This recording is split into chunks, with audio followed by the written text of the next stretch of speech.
Okay, so it's the final week here at the Cromlech Tumulus for the 2015 season. We're off to Kim for the rest of the summer, doing some post-medieval settlement down there. This has been spectacular. I think we showed you the sculpted head thing that we found last week, so you'll have seen that.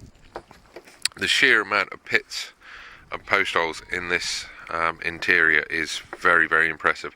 That's the largest one. That's the big pit that the head was on top of.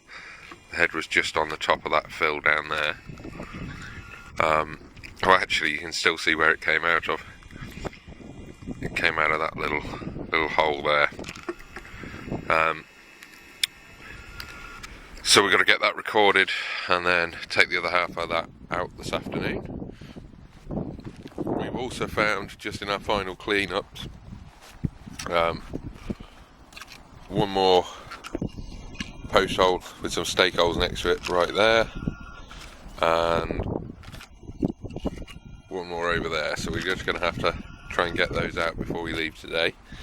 But as you can see, just a very impressive amount of features in here.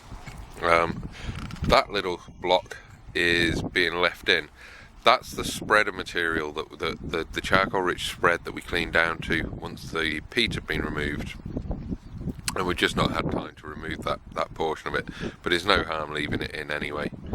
You can see that spread in the section there, so there's quite a lot of that right across the site, masking all of these features.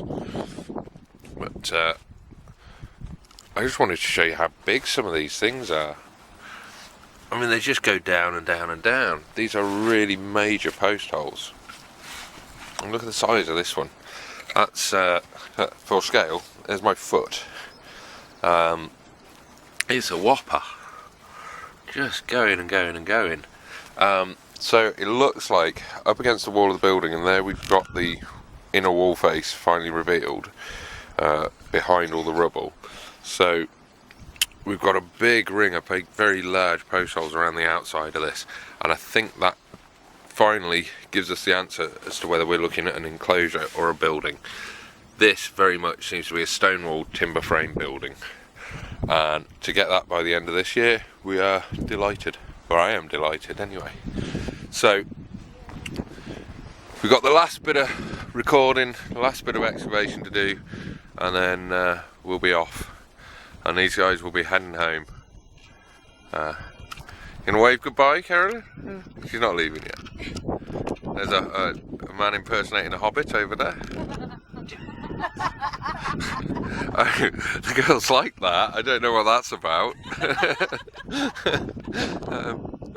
I just was on about the pipe. I don't know about your feet, or whether they're particularly furry, or what the story is. Anyway, we'll make a last video before we close this up, but this is going to be covered up. It's Tuesday afternoon now, so by Thursday we really need to be backfilling this, so we've still got a bit of work to do. Ooh. Yeah, the planning has been done. I don't know if you can see that, but very, very nicely drawn. That's the wall of the enclosure, and then here's all our pits and post holes. The other bit is on another plan, but yeah, it's been fantastic. Right. Well, it's the end of Wednesday, or coming up to the end of Wednesday, on the last week for the Cromlech Tumulus, and as normal, the last week is always a good one. So, getting a little bit ahead of schedule, I thought, why make the last few days easy? And so we've cut this right back now.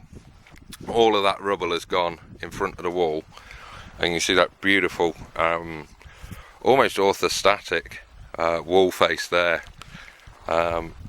Just absolutely gorgeous looking. Never really seen a roundhouse in Ireland with that sort of arrangement before. So you can see those big slabs lined up, and then the bit of rubble, coarse rubble on top, and then the earthen bank behind. So that's given us a really clear picture of what is going on with that wall, because we knew what was going on the far side. Now we can say for definite how the front side was built, And better than that, we can confirm for sure that all that is rubble. These big slabs here, where's the other one? There and there are probably collapsed. More of those faces that have fallen down. And that, which we thought might be the top of the wall last year, is probably the stones immediately behind where the slabs have come from. So these ones here, the equivalent of those, and those slabs will be sitting up in front of it. So that's a really big result. Very, very happy. The site looks gorgeous.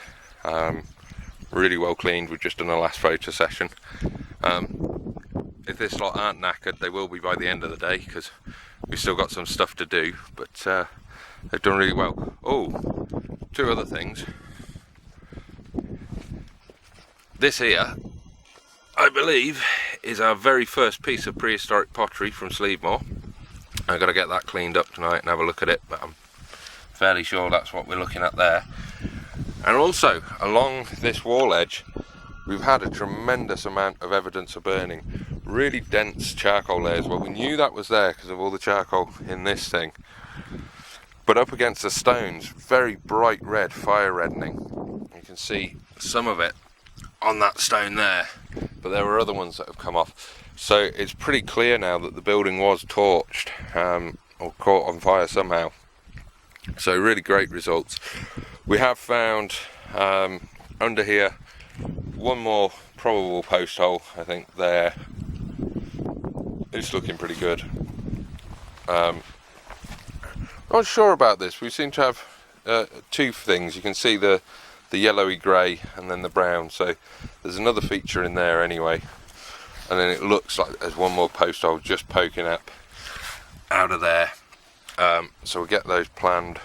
We won't have time to dig them, but at least we know they're there then, and we can see what that affects the overall design of the building. But yeah, what a great day.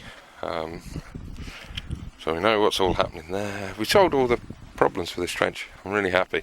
We have got a few more stake holes that have turned up down there, but they can again, they can stay unexcavated for now. Sicker stake holes. They're not worth it sometimes. Right, well, we're going, so tomorrow the bit of recording and then the backfilling, so all of this will be gone, which is a shame, but that's the way it is. Probably out surveying on Friday and then on to the next excavation next week. So, I don't know, might show you the toll when it's all filled in, but other than that, I'm just going to let you have one last look at that wall, because I really like it. Yeah, alright.